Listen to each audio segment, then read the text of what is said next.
what is the headline on everything that you teach, everything that you go around and all these talks that you do? What is the number one question you are asked about AI? The number one question, I think one is, are you as surprised as we are at how fast it's going? Even from the inside, people do the work. Got it. And two, how is it actually going to change how we live? Because I think a lot of people see AI as this chatbot that maybe lives in a computer. And so it feels like this is something I can maybe just not use. So why does everybody care about it? And maybe three, is this hype? Are we overreacting to this moment? Is this just some tech bros trying to sell something? Yeah. Those are maybe the three main questions. But the topics all range depending on who the audience is. Well, for me, I think there's a couple of things. I look at my mom. I've had this conversation, and I'm not even a techie girl in that way. I told you I have like a curse on me, I swear. Something could work for 10 people and then say, here, Ange, try this new thing. And I tried it, never works for me. I'm like, it doesn't work. I swear I have a jinx. So I'm not necessarily in that space, but I find myself encouraging people all the time who say, oh, I don't do AI. Oh, I don't use AI. My mother the other day said to me, I don't know how to use any of that stuff. I was like, Ma, stop saying that. You can, if you would like to. And also, things are happening so fast. You don't want, my mother's 73, but she's a very young 73. She travels, she lives, she has a great life. But I'm like, you don't want to be left out of life, out of what's happening in the world. You don't want to be the person on a rotary phone when everybody else is on an iPhone or whatever it is. You don't want to be that person. So I gave her like the immediate kind of like ChatGPT thing, and she's been using it ever since, which is so great. It was like one conversation with me, who's not an expert, to let her feel a little. But there is this thing, especially older generation, where they feel intimidated by it if they have not explored it at all. What do you say to them? Yeah, it is really intimidating. I mean, when it comes to older generations, they've arguably lived through a lot of transitions as well. The difference with AI is it's almost like all of those combined, and within 5 years, maybe not 50. But to older generations, I try to explain AI like electricity. So think about it less as a chatbot and more as of this kind of infrastructure that we're going to rebuild our world on top of and not even think about or see.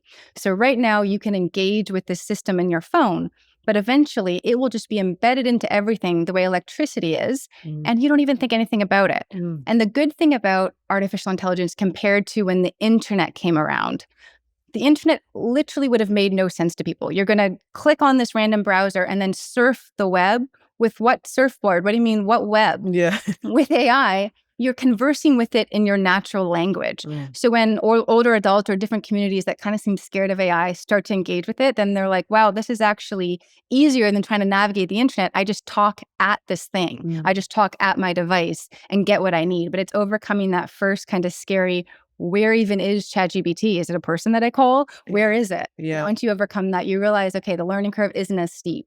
What is the first thing? What is the introduction like to someone like that? To my grandmother or to my mother or somebody in your family who's just, no. And then you say, no, look. So how do you introduce them to it? It's such a good question. So for me, it depends on the problem that somebody has. So I was home in Canada with my parents, and we had ordered some strange new oven stove thing, and we couldn't understand the instructions for how to plug it in. Yeah. So I take out ChatGPT, I take out the video camera option, and I start talking to it. Are you looking at this box I'm looking at? Yes, I am looking at it. How do we assemble this? And I'm just watching my family watch ChatGPT give us instructions as it's visualizing what I'm seeing in front of me. And then they're kind of like, that's a really practical use case for it. Or showing my dad, you can point the camera at your bike and it can help you assemble it. Take a photo of the instructions to how to build your bike, and then it will guide you through it.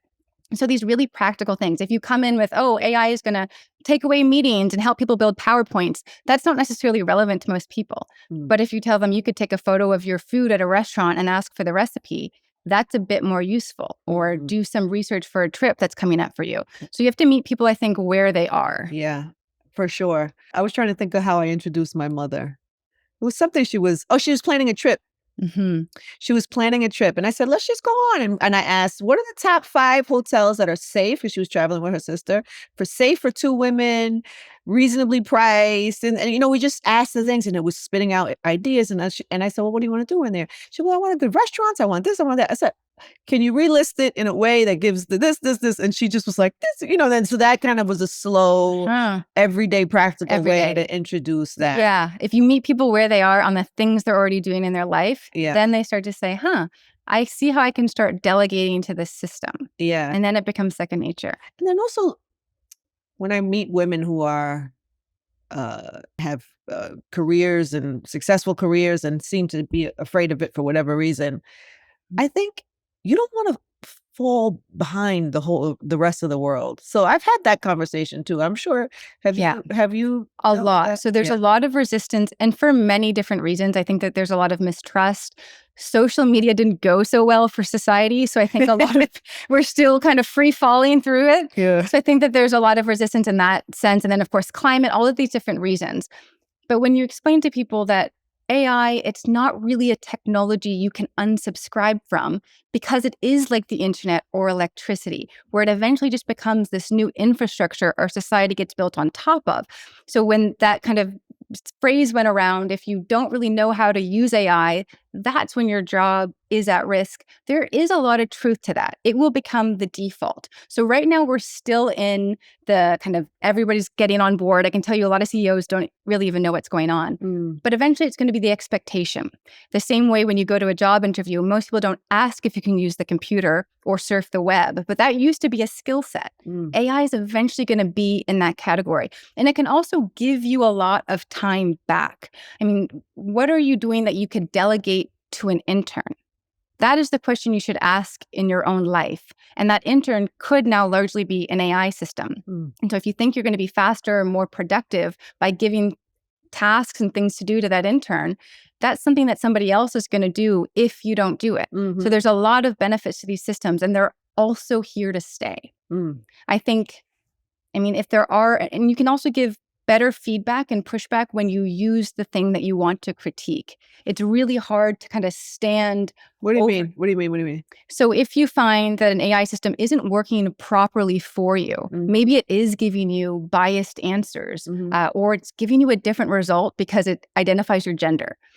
You wouldn't necessarily know those things unless you engaged with the system. So the more you engage and lean into it, the better feedback you can give it, and can kind of give society of how we want to design these systems. I agree. It shouldn't be up to 7 people in Silicon Valley building the most important technology of our generation. But it's really hard to weigh in to a technology into a moment if you have already unsubscribed from it. For more episodes, you know what to do. Subscribe, like, comment. And we'll see you on the next IRL podcast.